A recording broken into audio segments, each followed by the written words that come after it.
we're back today. Sara's spending some time with her family, and it's Sandy and me, and welcome. We are talking about being the best coach we can be, and today Sandy and I wanted to talk about how do you attract the right clients? Sandy, I remember in the beginning, 30 some years ago, when I first started teaching biomechanics and good posture and body language and all that, uh, I really wanted to get out of my medical career job. So I had this, unbeknownst to me, I had this kind of sense of little bit of desperation. Like I really loved this new information. I really wanted to tell people about it. And I really wanted them to work with me, and then I could get away from the lab and la la la.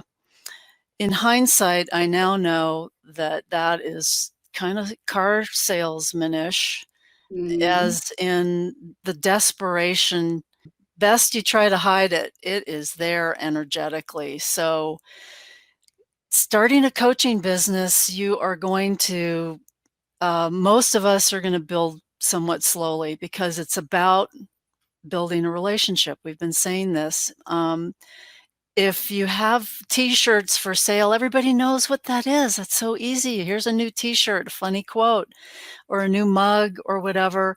It doesn't take a lot to sell a mug, if people want a mug, but it does take a lot to establish a relationship with people. And so it's that letting it be okay that it's going to take some time, and you just kind of know that's going to be the case. And you want those people that are really looking for you. They resonate with your energy and they want what you have. That to me is the ideal. I agree. Being comfortable in your own skin. If you're going to teach confidence, you've got to have some of it, right? Oh, exactly. And I'll tell you a little story about things that have happened to me on Facebook. Um, I post every day in probably 10 groups. And every day I probably get at least one message from a coach in that group that says, "Oh, I can help you get your confidence. I can help you with your life purpose. I can help you be the confident person you need to be." And the thing is, they never took time to look at my profile. They never took time to look at who I was. If they had, they would already know, well, one, I'm a coach and I'm not their ideal client. And, all of a sudden you get these messages that say, "Hey, I saw your post. I can help you become more confident. Here's a link to my scheduling. Thank you, blah, blah, blah. I look forward to hearing from you." And I'm like, and the only thing what I Oh, and it's like, whoa. yeah. One thing I do, I respond back and say, "Please check out my profile." That's all I put on there. I'm not disrespectful, just please check out my profile. Mm-hmm. And what I'm trying to use that story for is, one, Judy is absolutely 100% correct. It takes time. I've been a coach for 3 years. I've been on Facebook for lots of time before that, but it's just now starting to work for me. It takes a while to figure this out. You have to build a relationship. Well, that's how I saw you Mhm. and I said, was "Would posting you in your like to, do something together?" And because I saw your posts frequently and I liked what you had to say. and plus that means Judy looked at my profile and knew I was a coach. Mhm. And the thing is, you have to go into the group, and this is why we changed the group from member support to coach support, because there were so many coaches that were in the group. No one was actually answering the questions or trying to help the people that were asking for help. And that's part of building the relationship. Is if someone says, "I'm really having a hard time, I have no confidence, and I can't do this and I can't do that," don't just send them a message that says, "Please DM me." Offer a tip. Start building the relationship. You don't even have to tell them you're a coach. You just offer some, a Mhm. little tip. "Well, this is one thing that's worked for me." And you can do that. And I think that's probably the number one sin of a new coach is to not build a relationship.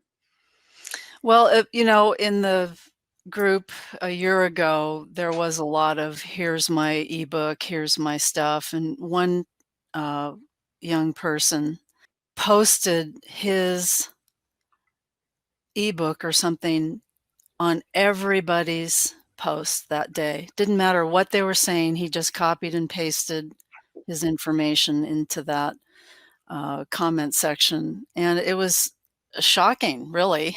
I had no idea, that somebody would even think of doing that.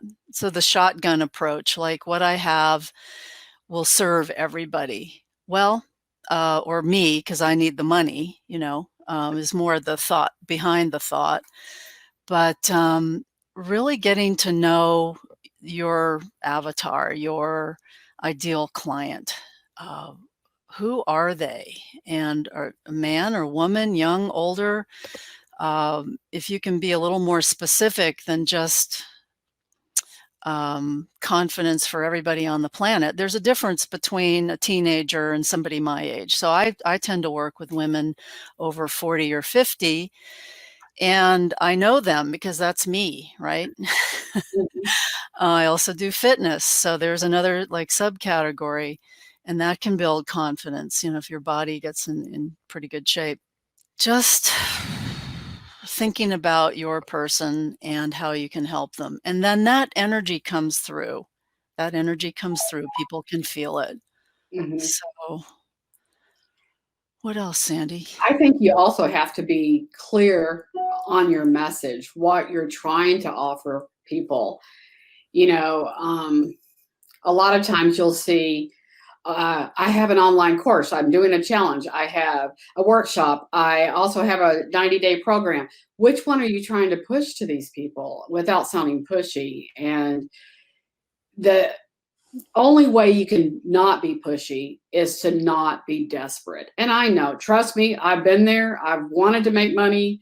Judy's been there. She's wanted to make money.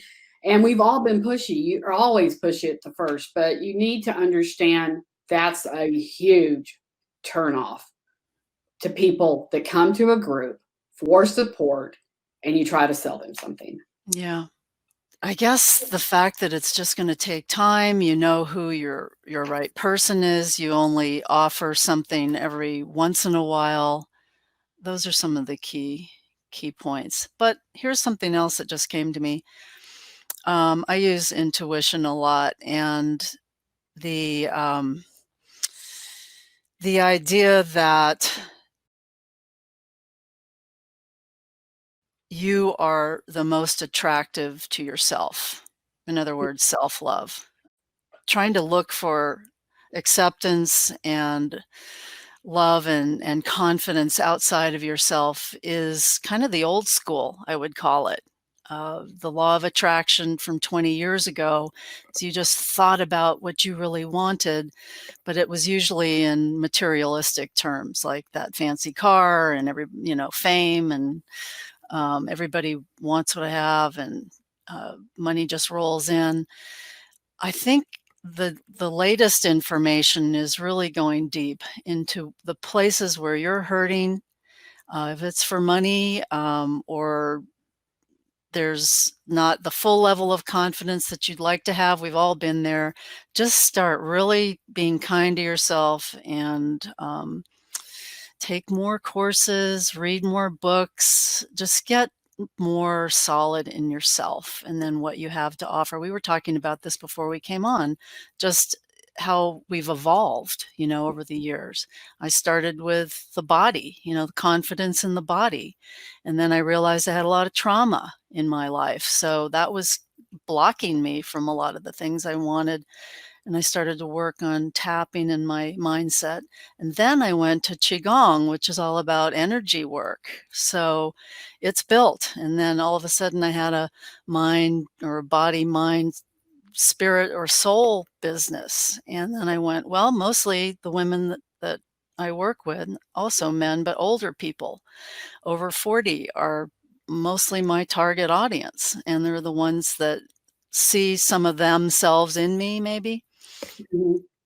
And so just offering, free information here and there, and occasionally, "Here's my class or my course," and that's after I've got the if it's a one-on-one conversation, it's after I've got the sense that they're not only interested, but they're ready Mhm. to Exactly. work and wanna make changes, because it's a deep dig to go down into the places where we're not confident. Exactly. And, one thing that really helped me was I would go to networking events and you don't sell coaching, you sell results. You have to understand that part of it. You're not selling, oh, I've got a coaching program. You want to coach with me. You're selling, I can do this for you. Right. And working on, if someone says to you, what do? You need to be able to articulate that very specifically because they can say, oh, I know somebody that needs that. Mhm, That's why you work on honing your message, mhm. you know? Benefit that we should do a full discussion on that with how do you find the right words. I've got several keywords in my toolkit of listening to what my friend or colleague or stranger is talking about, and um, just a quick little fine tuning of the right words for them. And So it's kind of like an elevator speech if you're a salesperson, but it's like, well, what do you do? I help struggling women reclaim their life and accept every part of themselves unconditionally. that's clear. And they're like, oh, well, how do you do that? It's through my coaching that I do and you tell them what Hmm. hmm do you And know? if they don't come back, I just listen. I just Mhm. keep listening because maybe they're not exactly the right person, but I get to practice, get to be open and send some good vibes their way. So, if it's not me, it's the next person that will be able to help them, and that's fine with me. Every no gets you closer to a yes anyway. Yeah, exactly. Exactly. So attracting clients, there's more to it than I'd been taught. It was less about enrolling people, but listening and letting their energy come to me, and then I've got a little bit more to give, and you just wait, and you're patient, and that seems to work. And be okay with silence Yeah. and just understand that you're there to help them if you're trying to enroll them, but you can't enroll them if you don't know who they are, who they Right. truly are. You have to get to know them. Yeah. That's why most people do a free session or a sample session or a clarity session, whatever you want to call it, you know, to get to know you. Mhm. And, And we're doing these free, live talks regularly because we're allowing you to get to know us. mhm, And if, we feel right, then wonderful, and if not, may you find the right person soon to help you. So, it's a great conversation, Sandy. I challenge them to find one virtual networking thing that they can go to and interact with people you don't know. That's perfect. So you can tell them what you do, why you do it, and who you help. And you may find somebody, you may not, but it's a challenge. And you get out there and you get more comfortable saying it because you stumble if you don't know what it is. Right. Right. Right. Right. Right. Right. Right. Mm, Yeah, a lot of people are hurting. exactly. In fact, most people are. So that's Mm. what helps me get over if they're rude or pushy or whatever. I know there's a deeper level of not having found their own level of acceptance or being given the love that we all want. So, Exactly. well, thank you. You're welcome. Thank you. See you next week. Hope you Mhm. have a good week. Bye-bye. Bye.